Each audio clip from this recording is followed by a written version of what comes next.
Number 4، اہمیت علم تاریخ۔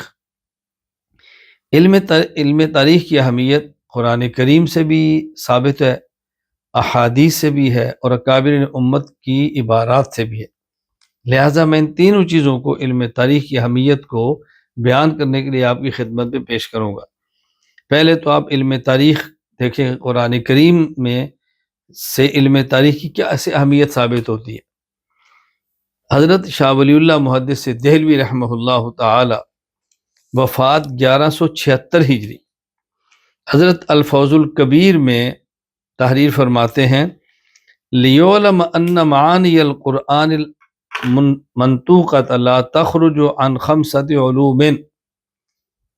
یہ بات تمہیں معلوم ہونی چاہیے کہ قرآن کریم میں جتنے بھی مضامین ہیں، جو صراحتاً قرآن کریم نے مضامین بیان کیے ہیں، وہ 5 علوم سے باہر نہیں نکلتے۔ یعنی قرآن کریم کے جو مضامین ہیں ان کا خلاصہ 5 علوم بنتے ہیں۔ وہ کون کون سے ہیں؟ اللہ اکبر۔ نمبر 1، علم الاحکام من الواجب والمندوب والمباح والمکروہ والحرام۔ احکام کا علم، یہ چیز واجب ہے، یہ مستحب ہے، یہ مکروہ ہے، یہ حرام ہے۔ من قسم العبادات اور من قسم المعاملات، خواہ اس کا تعلق عبادات کے ساتھ ہو، نماز، روزہ، زکوٰۃ، حج، جہاد، یا اس کا تعلق معاملات کے ساتھ ہو، تجارت اور اجارہ، او من تدبیر المنزل، یا اس کا تعلق گھریلو زندگی سے ہو، او من السیاست المدنیہ، یا اس کا تعلق ایک شہری سیاست کے ساتھ ہو، ملکی سیاست کے ساتھ ہو، کیا ناجائز ہے کیا جائز ہے۔ وتفصیل هذا العلم منوط بذمۃ الفقیہ، اور فرمایا کہ یہ جو علم ہے اس کی تفصیلات فقہا کے ذمہ ہے، حلال حرام بتانا یہ فقیہ کی ذمہ داری ہے۔ نمبر 2، وعلم المخاصمۃ والرد علی الفرق الضالہ الاربع من الیہود والنصارى والمشرکین والمنافقین۔ مناظرے کا علم، فرقہ باطلہ کے دلائل کو رد کرنا، فرقہ باطلہ کے غلط موقف کو رد کرنا۔ یہ 4 فرقے جس کا قرآن نے بار بار ذکر کیا ہے، یہودی، عیسائی، مشرکین اور منافق۔ فرمایا وَتِبْيَانُ هَذَا الْعِلْمِ مَنُوطٌ بِذِمَّةِ الْمُتَكَلِّمِ، یہ علم متکلم کے ذمہ ہے، باطل کا رد کیسے کرنا ہے، دلائل کے ساتھ حق کو کیسے بیان کرنا ہے، یہ متکلم کے ذمہ ہے۔ یہ علم المخاصمہ ہے، علم المناظرہ ہے۔ نمبر 3، وعلم التذکیر بآلاء اللہ، اللہ کی نعمتوں کی یاد دہانی کا علم، خدا کی نعمتیں یاد کراؤ تاکہ انسان شکر کرے۔ من بیان خلق السماوات والارضین، اللہ نے آسمانوں کو پیدا فرمایا، زمین کو پیدا فرمایا، کتنی بڑی نعمت۔ وإلہام العباد ما ينبغی لہم، جو چیزیں انسان کی ضرورت کی ہیں اس کا انسان کو اللہ نے شعور دیا۔ ومن بیان صفات اللہ سبحانہ الکاملہ، اور اللہ تعالیٰ کی کامل صفات کو بیان کرنا، رحمان ہے، رحیم ہے، قہار ہے، جبار ہے، یہ سب صفات ہیں۔ نمبر 4، وعلم التذکیر بایام اللہ، اور ایام اللہ، اللہ تعالیٰ کے انعامات اور عذابات کی یاد دہانی کا علم، اللہ نے کس قوم کو عذاب دیا، کس قوم کو نجات دی ہے۔ یعنی بیان البقاء التي اوجدها اللہ سبحانہ وتعالی من جنس تنعیم المطیعین و تعذیب المجرمین، جو اللہ نے واقعات قرآن کریم میں بیان کیے ہیں اپنے اطاعت کرنے والے بندوں کے اور مجرمین کے احوال کو، اس کا علم۔ نمبر 5، وعلم التذکیر بالموت وما بعدہ من الحشر والنشر والحساب والمیزان والجنت والنار، اور اسی طرح موت کو یاد کرانا، ما بعد الموت کو یاد کرانا، حشر، نشر، حساب، جنت اور جہنم۔ فرمایا بحفظ تفاصیل هذه العلوم، یہ جو آخری 3 علوم ہیں، کون سے؟ اللہ تعالیٰ کی نعمتوں کو یاد کرانا، گزشتہ قوموں پر اللہ کے عذاب اور نجات کو یاد کرانا، اور موت اور ما بعد الموت کو یاد کرانا۔ فرمایا ان علوم کی تفاصیل کو یاد کرنا، و الحاق الاحادیث، اس کے لیے احادیث کو جمع کرنا، والآثار المناسبۃ لہا، اور اس کے مناسب روایات کو جمع کرنا، وظیفۃ المذکر والواعظ، یہ مذکر اور واعظ کا کام ہے۔ اللہ اکبر۔ تو یہاں دیکھو حضرت شاہ صاحب رحمۃ اللہ علیہ نے کیسی پیاری بات فرمائی ہے، یعنی گویا کہ تاریخ کا علم ایک پانچواں علم ہے قرآن کریم کے اندر۔ کیوں؟ ایک علم ہے احکام کا، اور حضرت شاہ صاحب جس طرح فرما رہے ہیں، ایک علم ہے مناظرہ کا، نمبر 3 ایک علم ہے اللہ تعالیٰ کی نعمتوں کو یاد کرانا، تذکیر بآلاء اللہ، ایک علم ہے گزشتہ قوموں کے عذاب اور ان کی نجات کو یاد کرانا، علم التذکیر بایام اللہ، اور ایک ہے علم التذکیر بالموت و ما بعدہ، قیامت کو یاد کرانا۔ یہ 5 علوم ہیں، ان میں ایک علم کیا ہے؟ علم التذکیر بایام اللہ، گزشتہ قوموں کے تذکرے کرنا، یہی علم تاریخ ہے۔ تو گویا جو قرآن کریم نے 5 علوم بیان فرمائے، ان میں سے ایک علم تاریخ ہے۔ میں یہاں پہ طلبہ کرام کے لیے ایک بات عرض کرتا ہوں کہ دیکھیں حضرت شاہ ولی اللہ رحمہ اللہ مسند الہند کتنے بڑے شخص ہیں، اور حضرت نے قرآن کریم کے علوم کو 5 اقسام پر بیان فرمایا ہے۔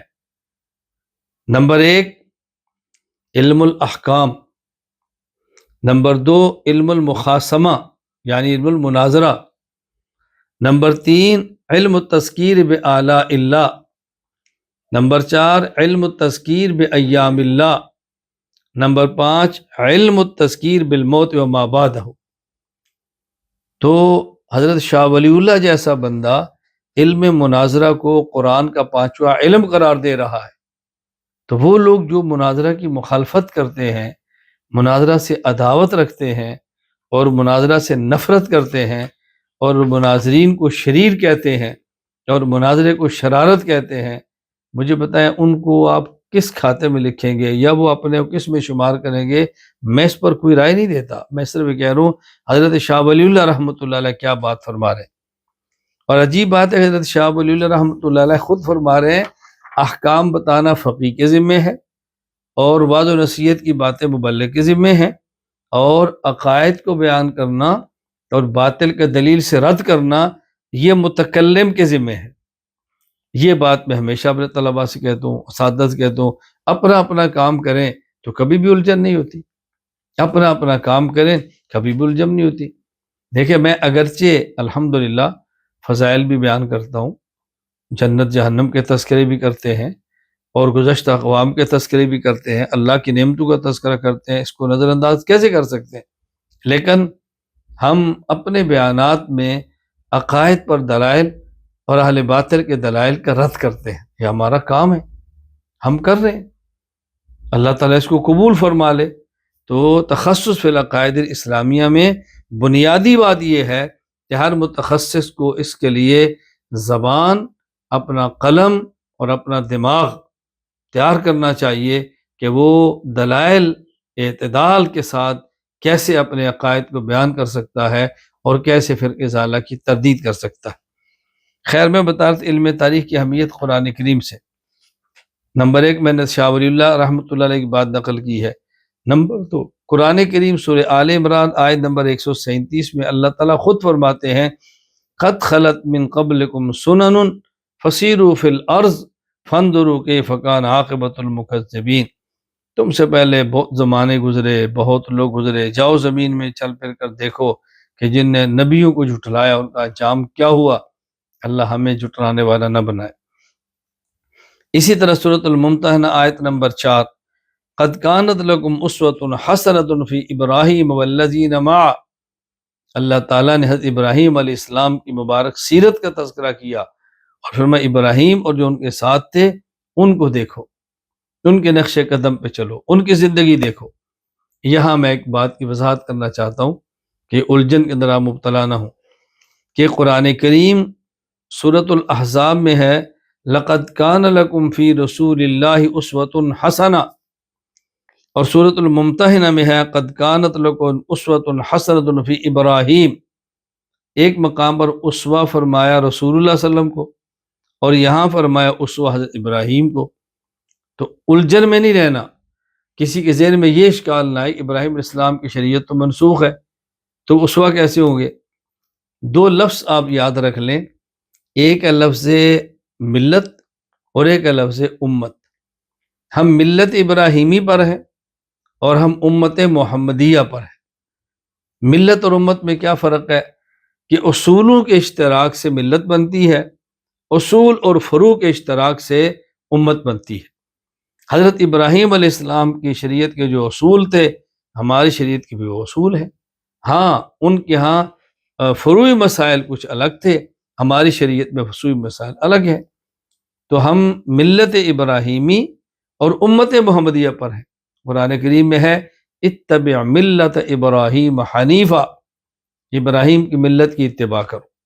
اور قرآن کریم میں ہے وَكَذَلِكَ جَعَلْنَاكُمْ أُمَّةً وَسَطًا، تم بہترین امت ہو۔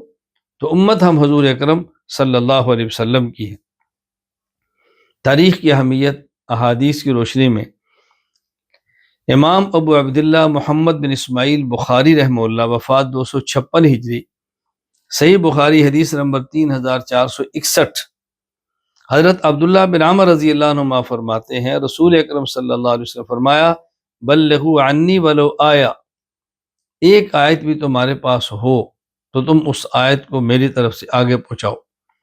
وحدثوا عن بنی اسرائیل، اور بنی اسرائیل سے اگر کچھ باتیں آئیں تو اس کو بھی نقل کرو، ولا حرج، کوئی حرج نہیں ہے۔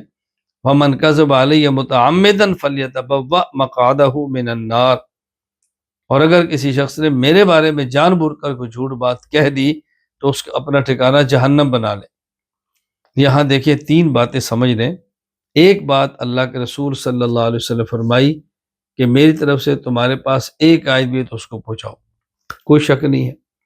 جس شخص کے بعد جتنا علم ہے اتنی بات وہ آگے کرنے کا پابند ہے، اس سے بڑھ کر کرنا اور بنیاد میں اس آیت کو حدیث کو پیش کرنا، یہ بددیانتی ہے، یہ بددیانتی ہے۔ اور بس اوقات ایک آیت ہو تو یہ بھی سمجھے کہ اس کے ہاں مقابل کوئی اور آیت تو نہیں ہے، یہ حدیث جو میں پڑھ رہا ہوں کہ اس کے مقابل کوئی اور حدیث تو نہیں ہے، جو میں آیت پڑھ رہا ہوں کہ یہ منسوخ تو نہیں اس کا حکم، یہ جو حدیث میں پڑھ رہا ہوں کہ اس کا حکم منسوخ تو نہیں ہے۔